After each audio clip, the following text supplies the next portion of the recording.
Today we stand at the crossroads of history once again. What we are witnessing is not just another regional conflict. It is the unraveling of a world order that once pretended to be stable. As Russia advances on the global chessboard, Israel, a nation long shielded by Western power, finds itself drawn into the vortex of a new kind of battlefield, political, economic, and ideological. Let me ask you this: when the empire shifts its weight, what happens to those standing in its shadow? That, my friends, is exactly the question Israel must answer today. Russia's global rise has become one of the most defining and unsettling developments in modern geopolitics. As the dust of the Cold War era fades into history, Moscow's reemergence as a strategic powerhouse is reshaping the balance of global influence in ways few Western analysts anticipated. For years, the world was told that the unipolar order led by Washington was permanent, unchallengeable, and absolute. Yet today, we are witnessing something profoundly different. Russia is not merely asserting its military power, it is redrawing the geopolitical map, shifting the axis of decision-making from the West to a new and unpredictable center. What makes this moment so compelling is not simply the resurgence of Russia itself, but the method of its rise. Unlike the superpower rivalries of the past, Russia's strategy operates on multiple fronts: economic, military, and ideological. It doesn't seek to dominate through direct conquest. It seeks to build influence through endurance, alliances, and leverage. Energy has become its most effective weapon. Pipelines, gas routes, and oil corridors now function as tools of persuasion and pressure. Europe, once comfortably dependent on Russian gas, now faces an energy insecurity that exposes the fragility of Western economic planning. This is not just geopolitics, it is economic warfare executed with precision and patience. But the more fascinating element, and one that should alarm the Western bloc, is how Russia's assertiveness has given voice to a growing coalition of nations that no longer wish to be dictated to by Washington or Brussels. From Asia to Africa, from Latin America to the Middle East, countries are recalibrating their foreign policies around the realization that the United States is no longer the sole arbiter of global destiny. Russia's message is clear. There is another way to power, another way to resist, another way to survive. In this unfolding drama, the West's monopoly on moral and political authority is being challenged openly. The sanctions intended to cripple Russia have instead strengthened its alliances, forcing nations to rethink their dependency on Western currency systems and military guarantees. Every failed attempt to isolate Moscow has paradoxically amplified its voice, and as Russia advances, not with ideological slogans, but with pragmatic partnerships, the global order begins to fracture along new, unpredictable lines. So the real question confronting the world is no longer whether Russia can sustain this momentum. It's whether the West can adapt to a world where it no longer holds all the cards. The empire is trembling, and the echo of that tremor is being felt from Washington to Tel Aviv. The game has changed, and Russia is no longer playing by the old rules. Israel's growing strategic isolation has become one of the most striking indicators of the shifting global balance of power. For decades, Israel positioned itself as the West's strongest outpost in the Middle East, a fortress of Western influence protected by American military aid, European diplomacy, and global media sympathy. But as new alliances take shape, and the geopolitical winds turn eastward, that shield is beginning to crack. The very foundation of Israel's security, its reliance on Western dominance, is being tested as Russia, China, and regional powers redefine what influence means in the 21st century. What makes this moment extraordinary is not that Israel faces external threats, it always has. The change lies in the weakening of the protective network that once guaranteed its supremacy. Washington's grip on the Middle East is loosening. Russia's expanding footprint Through its partnership with Iran, coordination with Syria, and diplomatic outreach to Arab nations, has redrawn the regional map. Even countries once hesitant to criticize Israel are now emboldened, calculating that the age of unilateral American power is fading. The more Russia advances, the more Israel's strategic environment becomes unpredictable and crowded. The shift is also visible in subtle but powerful ways, in trade deals that bypass the dollar, in regional dialogues that exclude Western mediators, and in the rise of BRICS as an alternative platform for economic and political collaboration. Israel, once at the center of Western-backed diplomacy, now watches as new blocs form without it. Its traditional leverage, technological innovation, intelligence sharing, and military strength remains significant, but it no longer guarantees unquestioned dominance. The battlefield has changed from physical confrontation to geopolitical positioning, and in this arena, Israel's options are narrowing. Perhaps the most revealing sign of Israel's growing isolation is its struggle to navigate between conflicting powers. It cannot afford to alienate the United States, yet it cannot ignore the growing influence of Russia and China in the very region it inhabits. Every decision now carries a cost. Support for Western sanctions risks losing coordination with Moscow and Syria. Aligning too closely with Washington undermines its trade interests with Asia. The tightrope is thinning, and the fall could be steep. The hook in all this, the uncomfortable truth, is that Israel's strength was never purely military, it was structural. It depended on an order that is now collapsing. As the global system fractures into multiple poles of power, Israel finds itself not as the chess master, but as one of the pieces being moved. Its isolation is not just diplomatic, it is existential, signaling that the era of unchallenged Western dominance in the Middle East is truly coming to an end. Israel's deepening isolation stands as one of the clearest signs that the balance of global power is shifting. For decades, it operated as the West's anchor in the Middle East, protected by U.S. military support, European markets, and an aura of political impunity. That arrangement depended on a stable, Western-led order. Now, as that order fragments, the guarantees that once made Israel untouchable are eroding. The very network of alliances that once insulated it from pressure has thinned, leaving it to navigate a region that is no longer dominated by Washington or London, but contested by Moscow, Beijing, and a host of regional players pursuing their own interests. The change has come not through open defeat, but through quiet realignment. Russia's cooperation with Iran, its coordination with Syria, and its careful diplomacy with Saudi Arabia and Egypt have created new channels of influence that bypass Tel Aviv. China's economic reach through the Belt and Road Initiative adds another layer of complexity. Every new deal, every pipeline, every regional summit that excludes Western mediators chips away at Israel's privileged status.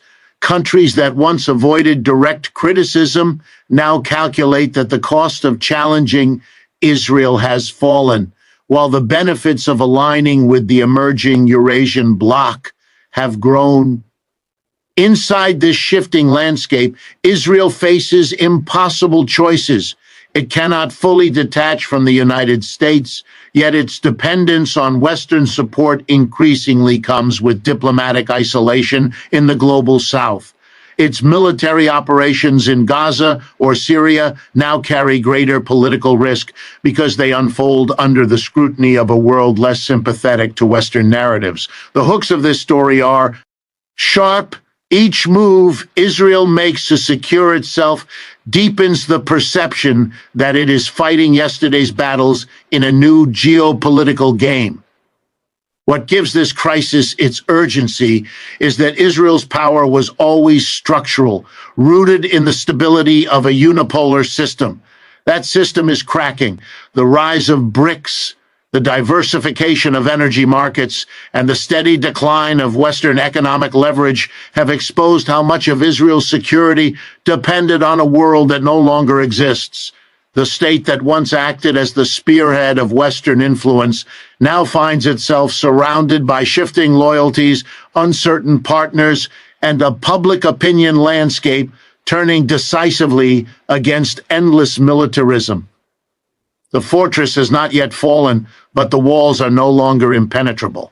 The Middle East has once again become the epicenter of global power struggles, but this time the battlefield extends far beyond borders and weapons.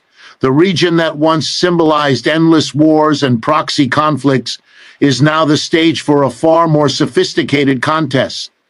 A war of influence, energy, and economics. Every decision, every alliance, every confrontation in the Middle East now reverberates across continents, shaping the future of international relations. What makes this moment extraordinary is that the players have changed, and so have the rules. The United States no longer commands unquestioned loyalty, and Russia, China, and regional powers are stepping forward to redefine what dominance means in a multipolar world. The real battle is not fought with tanks or airstrikes, it's being fought in boardrooms, oil ministries, and international summits. The Middle East has become the testing ground for a new kind of diplomacy, one that fuses military strategy with economic negotiation.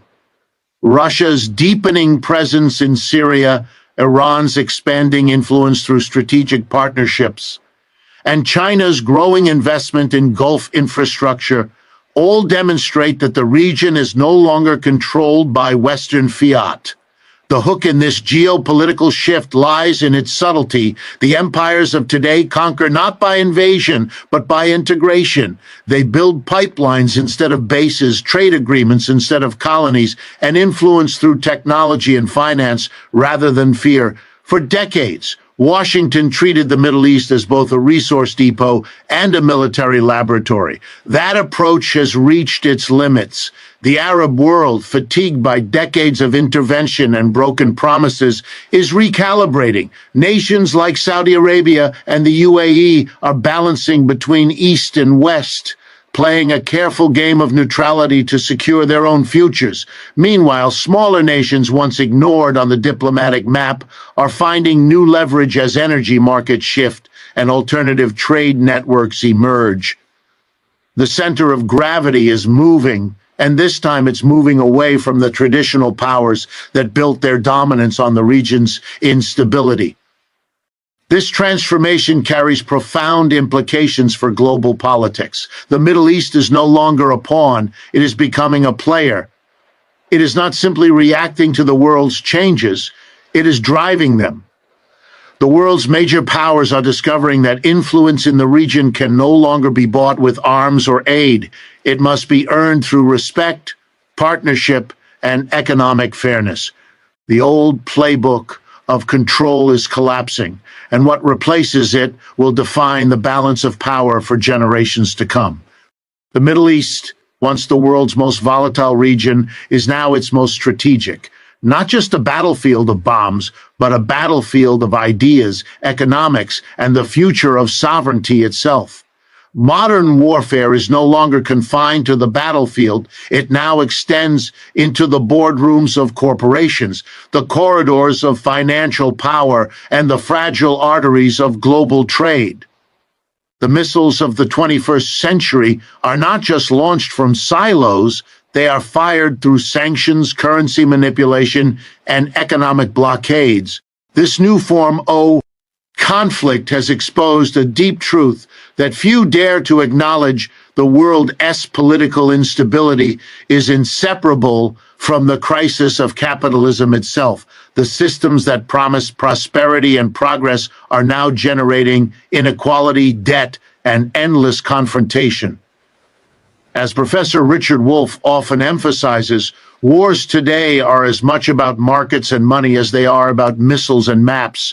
The Russia-Ukraine conflict, the chaos in Gaza, and the rising tensions across Asia have all demonstrated that economic warfare has replaced traditional conquest. When nations fail to dominate militarily, they turn to financial coercion, freezing assets, cutting off trade, or weaponizing energy.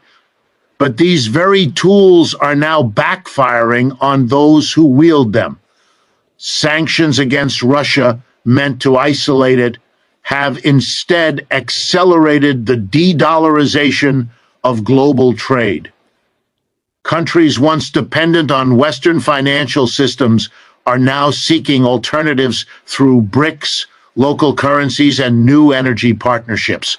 The world's economic chessboard is being rewritten, and the West is losing its monopoly over the rules. This shift has revealed something far more dangerous than geopolitical rivalry. It has exposed the fragility of capitalism's global structure. The same economic system that built unprecedented wealth in the 20th century is now devouring itself through inequality and overreach. Ordinary citizens pay the price for the ambitions of financial empires through inflation, unemployment, and social instability. The irony is brutal. While the media sells war as patriotism, the real profits flow to defense contractors, energy magnates, and financial speculators. The battlefield may change, but the beneficiaries remain the same. Here lies the most gripping hook of all, the realization that economic power, once the silent engine of stability, has become the very weapon destabilizing the world. As nations use sanctions as swords and trade as shields, global capitalism reveals its own contradictions. It cannot survive peace because it thrives on conflict. Every crisis becomes an opportunity for profit, every collapse a chance for consolidation. The result is a permanent state of economic warfare, where victory is measured not in territory gained, but in markets controlled. This is not a failure of policy, it is the design of the system itself.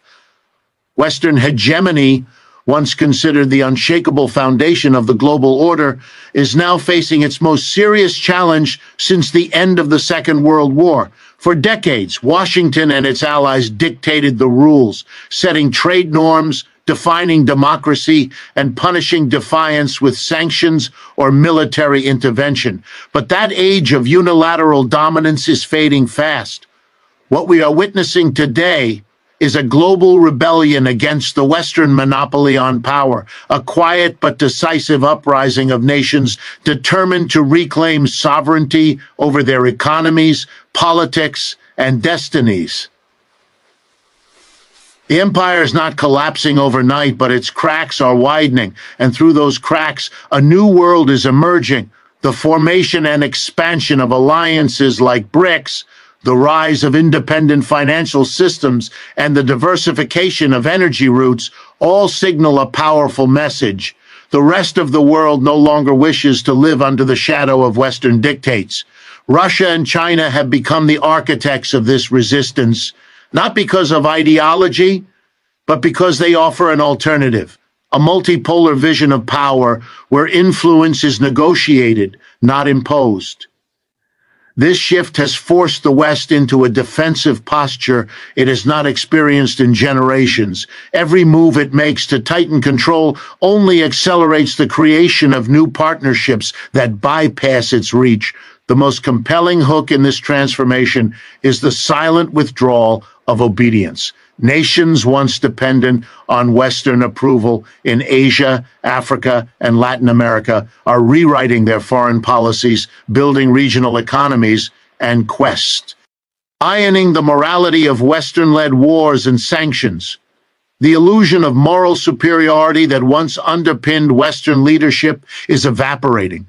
People across the globe are asking, how can the same powers that preach human rights continue to profit from endless conflict and exploitation? That question has no satisfying answer, and it is eroding the West's credibility faster than any military defeat could. As the global system realigns, Israel's position serves as a vivid reflection of this decline. Once shielded by the full weight of Western influence, it now stands as a symbol of the West's diminishing authority, forced to navigate a world that no longer bends to its benefactors. The U.S. can no longer command automatic loyalty, its threats carry less fear, its promises less reward. This unraveling of Western dominance is not just a geopolitical shift, it's an ideological reckoning. The very narrative of global leadership built on superiority and control is collapsing under the weight of its own contradictions. The West is discovering that empires don't always fall by defeat. Sometimes they fall by disbelief. The call for a new vision of peace and sovereignty has never been more urgent or more complex. The world stands at a crossroads where old alliances are fracturing and the illusions of endless Western dominance are fading into history. What comes next cannot be another fragile truce or another political agreement signed under the pressure of power. It must be a redefinition of peace itself, not as the absence of war, but as the presence of justice, equality, and genuine national independence. The global conflicts unfolding today, from Eastern Europe to the Middle East, are not isolated events. They are symptoms of a deeper imbalance rooted in economic exploitation and political arrogance. To heal, the world must confront not just the violence of weapons, but the violence of systems that breed inequality and dependence. Professor Richard Wolff's message in this context is strikingly clear. Peace cannot survive in a world still governed by economic greed and imperial ambition. The structures of global capitalism have turned nations into competitors rather than collaborators, forcing governments to pursue profit over people. This system rewards militarization because it feeds the industries that sustain it. Every bomb dropped becomes a transaction, every sanction imposed a business strategy. True sovereignty, therefore, cannot exist within this framework. It requires liberation from the very economic forces that keep nations subservient to stronger powers.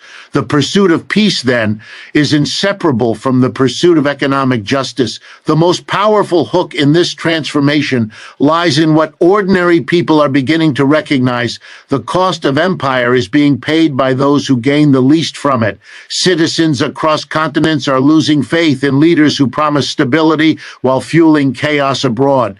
Movements for independence, self-determination, and fair trade are no longer ideological relics. They are the foundation of a new geopolitical reality. Nations are demanding not just a seat at the table, but the right to decide what kind of table it will be. This growing awareness marks the beginning of a historic shift.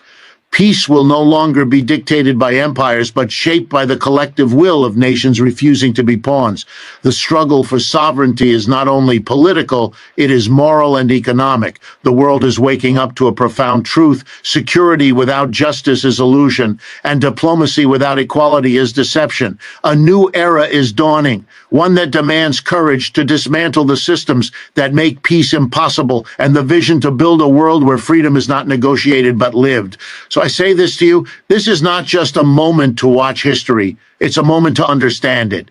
Russia's advance is not the beginning of a new war, it is the continuation of an old struggle between empire, ease and independence, between exploitation and equality, between dominance and dignity. Israel's transformation into a battlefield is a warning to all nations. When power shifts, the old alliances crumble, and those who relied on empire must face the consequences. Let us remember, real peace cannot be built on the foundation of hegemony. It requires balance, justice, and respect for sovereignty. And as this new world order unfolds, the question is not whether Israel can survive as a military state, but whether any nation can survive without confronting the economic contradictions that fuel these endless conflicts. Thank you.